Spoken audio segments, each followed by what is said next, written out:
بخير بيت سرشاوان بيت بريس اسد جانان دنجي بيدن زانه دنجي هوايا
Liter hun hanım khair hatın salam salam.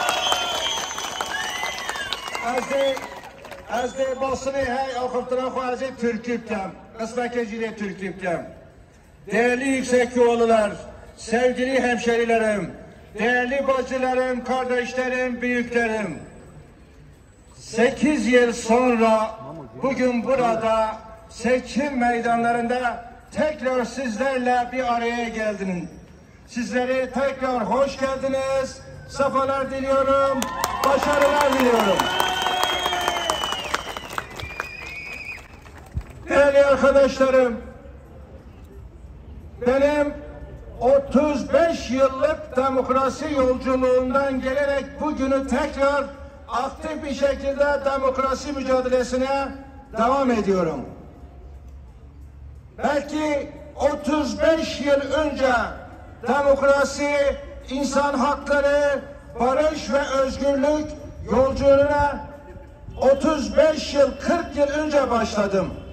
O günden bugüne aralıksız bu yolculuğa devam ediyorum.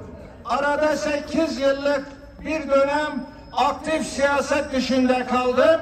Ama bugün tekrar aktif siyasetçi olarak huzurlarınızdayım. Değerli arkadaşlarım, çok ciddi sorunlarımız var. Çok ciddi Yüksekdağ'ın meseleleri var. Siyaset benim için şöyle bir şeydir. Siyaset talebi dile getirmek için yapılır. Siyaset halka hizmet için yapılır. Ama görüyoruz ki son zamanlarda ne yazık ki siyaset halkın iradesinden, halkın hizmetinden uzaklaşmış durumdadır. Salon siyasetçileri var. Saha siyasetçileri var. Salon siyasetçileri kendi dar iktidarları için genel merkezlerin kapalı salonlarında torpille aday belirlemeye başlamışlardır. Biz buna karşıyız. Bakın arkadaşlar, gençler şunu iyi öğrenin. Siyaset demin de söyledim. Halkın hizmeti için yapılır.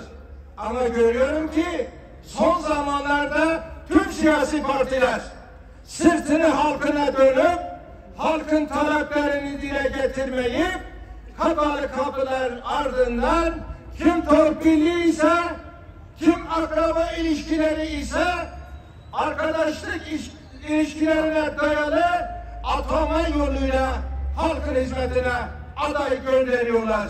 Böyle bir adaylardan halka hizmet gelmez. Halkın sorunlarını bilmezler.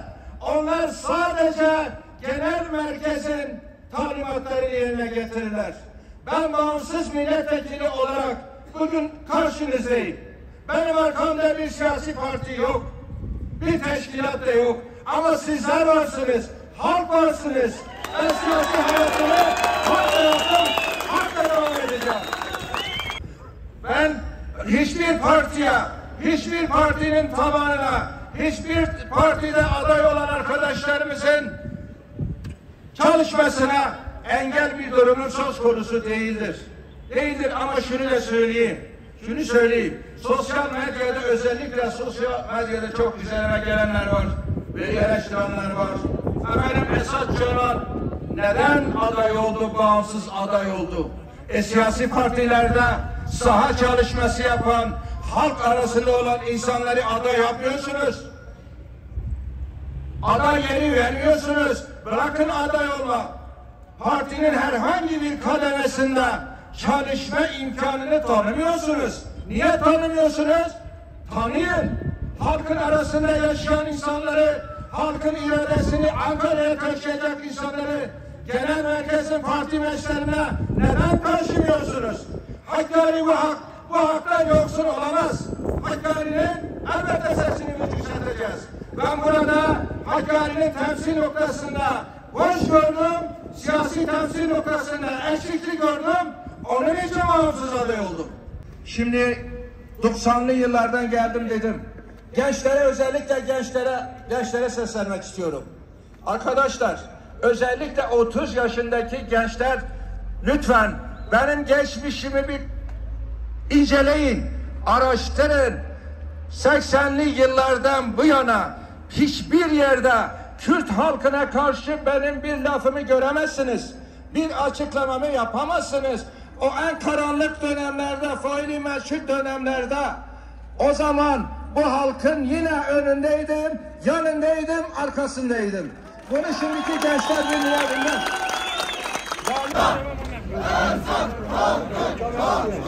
ام با بشار گونه ها کلا کیفش بود دوباره این همه خیر هاتن سر سوال هاته